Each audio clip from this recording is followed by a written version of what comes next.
Hey, everybody. Yeah, we have this down to a science.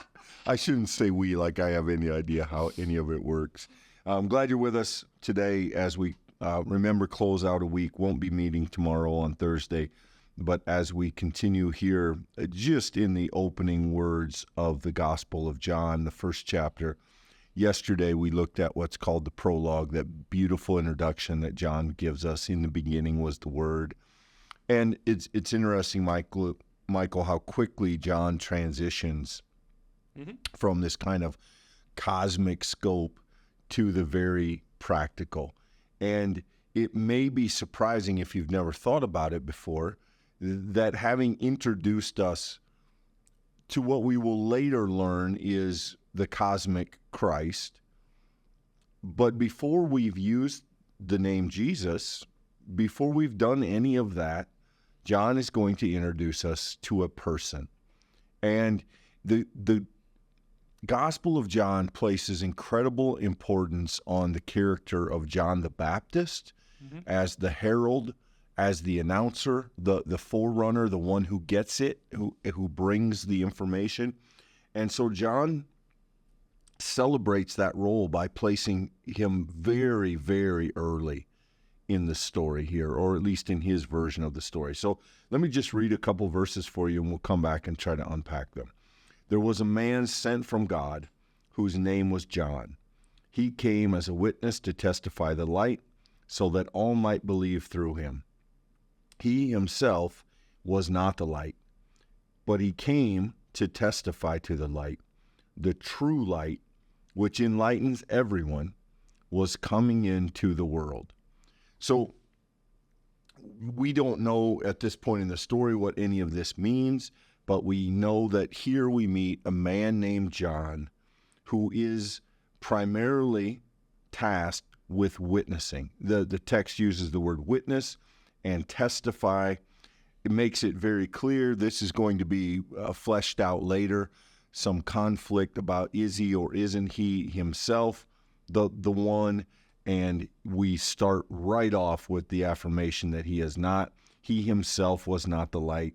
But what does he do? He came to testify to the light. So he has a purpose. And that purpose is to make others aware of this light, this word. And already we have, just in these first 9 verses here, these two major components, these major threads, word and light. And now we have a person, the first person, and the primary person who's going to understand it and communicate it to others. So the importance of witness and testimony in the Gospel of John, it can't really be overestimated, I don't think. This is a central theme, and make no mistake, it's not an accident that we're getting there within the first 7 verses of the book itself. It's been given a kind of prominence, and John is a prominent and important character because of his witness, the way that he pointed to Jesus selflessly.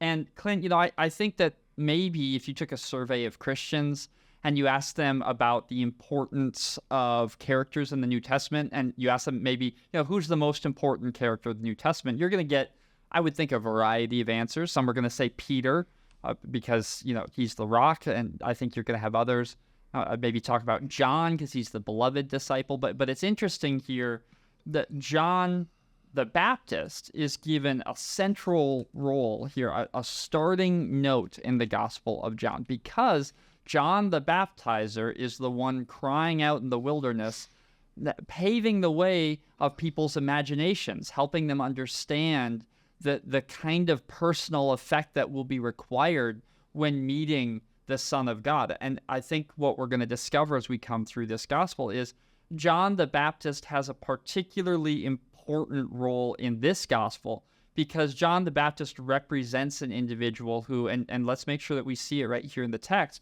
who is coming so that others might see the light for what it is, right? That he's the one who's pointing to the light itself. And the light isn't coming from John. John isn't the one who is the gospel. He's not the Messiah, but he's helping the people to be able to see it for what it is. He's testifying, he's witnessing. That's what you do when you share with another person a truth that you've seen. When you have encountered something real and you give words describing it, you're testifying to the truth of that experience that you've had. And here, John is the one who knows the truth of the Christ.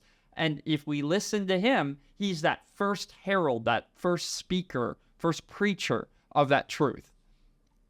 I think, I don't know if I've ever thought about it in these terms, Michael, but I think a case could be made that other than Jesus, John is the most important character in this version of the gospel, in John's gospel. That John the Baptist is probably the second most important character in the context of this gospel.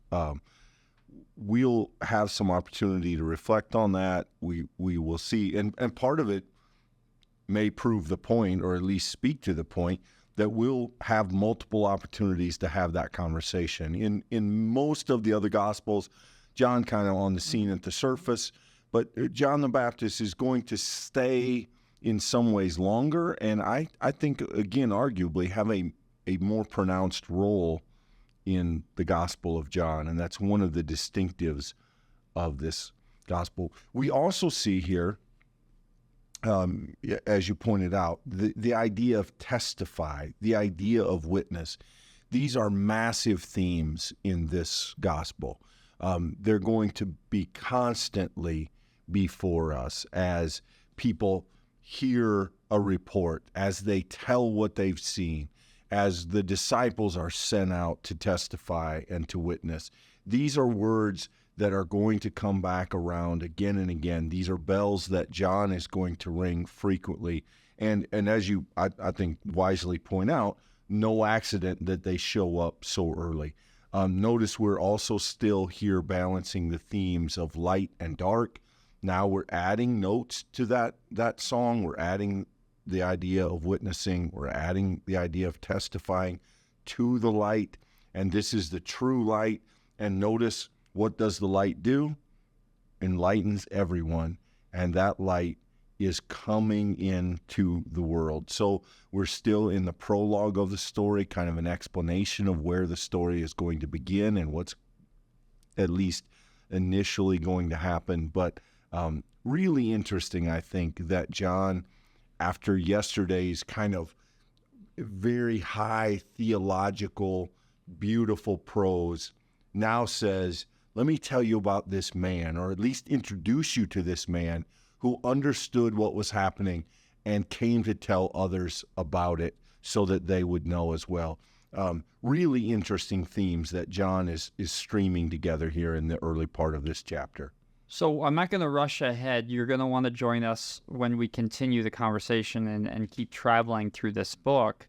But what is happening up to this point has the way of setting up the character Jesus and the people who, in this case it's John, the character John, who testifies to the truth, light, and power of that person. But this is the cosmic Genesis part of the beginning of John. It's the setup of who is Jesus? He's creator. How is Jesus creator? Because he's the Word. He's the one who gives order to all of the universe, both philosophically and realistically. How do we know the truth of who Jesus is? Because he's the light. Because the light of Christ, when given witness and testimony, it illuminates darkness. It shows us things that we did not know. It moves us out of a place of unknowing and essentially the prison of self, and it reveals for us a whole new reality, an invitation, salvation, redemption, that this gift of a whole nother spiritual reality. Jesus Christ is the one who does that illuminating. So what you have here is the encapsulation of the creation of all things physical, but also the revelation of all things spiritual. And it sets the story off, providing us a kind of context for how Jesus is the center of all of it. That being said, continue with us next study, and you're going to discover how quickly John introduces the problems that come with that. And you can already intuit it. The problem is, if Jesus is the light in the world, if Jesus is illuminating so much, then why is there darkness? Why are people still living in darkness? Why are there people who haven't seen his light even though he lived among them? And these are things that John's going to tackle headlong. But the point for today is, when you see Jesus, you see God. And when you see God, you see everything rightly, because we live in darkness, but there is no darkness. Light dispels darkness. And that theme is woven from the very start. The first framing of this book makes that clear. And Clint, I know that there's a lot of words there, and maybe not all that lands for those who are with us here today, but I think a note that you could bring to John is that John is never going to have Jesus build up. Like his miracles don't need to get bigger. The revelation of who he is never needs to be given more fully. Jesus is God, full stop. Jesus is the light. That is the way that it is. John simply testifies to the truth of the divinity of Christ. This is deep theology of Christ. It is a full package idea. It doesn't need to grow or incubate. That John just delivers it within the first 9 verses. We have everything that we need to know about who Jesus is, the full creative power Son of God. Yeah, and that's true, but I also find it interesting that one of the assumptions of the story is that there's also an announcer of this, right? That it's not always self-evident that the task of those who will learn the truth becomes to share the truth.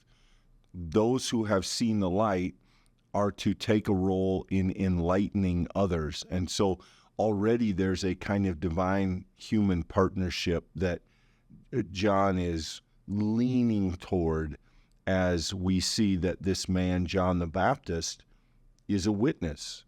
He knows something that he will then try to share with others. And there is an interesting pattern in that this isn't a truth just writ large in the clouds in flaming letters, right? This is a delivered truth that is shared by people who have understood it and seen it and discovered it and uncovered it, and that they then share with others. And so there's an evangelistic flair or flavor to this already here that is only going to be more pronounced as we continue. Yeah, I think that's really wise. There is a kind of divine partnership, to use that language. There's a way that God condescends. That's the theological frame for this. But God humbles God's self to come down and to rely upon witnesses like John to help hearers to know the truth of what has been seen. And I do think that sometimes when you come to biblical characters, we put them on pedestals and we fail to remember that God calls us to the same task as God calls John. There is a way in which your experience of the light is unique to you and to your life, and your ability to share that with others is unique in the voice that you have and the encounters that you have. And I do think that sometimes we lose the force of our calling to be evangelists, to be good news sharers, because we think that means something in particular. We think that it needs to look a particular way, or that we would have a particular kind of voice or vocabulary, or that we'd be more comfortable with spiritual things. John here, the way that John testifies is uninteresting in the text, right? It was just glossed over. He's doing the witnessing, because when something has happened to you, when you've experienced something, you generally don't need to think about how to tell the story. And I think that's a much better understanding already. I mean, we've only gotten 9 verses in here, Clint, but already that's a better image of evangelism for a Christian than the idea of, well, you have to have a tract and walk a person through it, or you need to sound a particular way, or you need, this isn't about what you understand theologically. It's about you simply sharing the truth of what you've seen. John is just telling the story. And so you tell your story. particularly your God story, how God has intersected in your life, or how God has redirected your life. And as you're doing that task, you're doing the biblical work that we see John laying out for us here. We'll have a number of opportunities to have these conversations, but I think already what we see in John, the writer of the gospel, is an assumption that light and truth are to be disseminated, they're to be shared, they're to move out and be given and spread. And so that already begins to characterize the tone of this gospel, and we'll come back to it again and again and again. That's maybe the danger of a book like John with such prominent themes. We are going to see it again. So let's move on. If you found this video helpful, give it a like. That helps others find it in their own study. Subscribe if you'd like to be with us for this study and studies like it. And friends, we look forward to seeing you as we continue the live study next Monday. Until then, be blessed.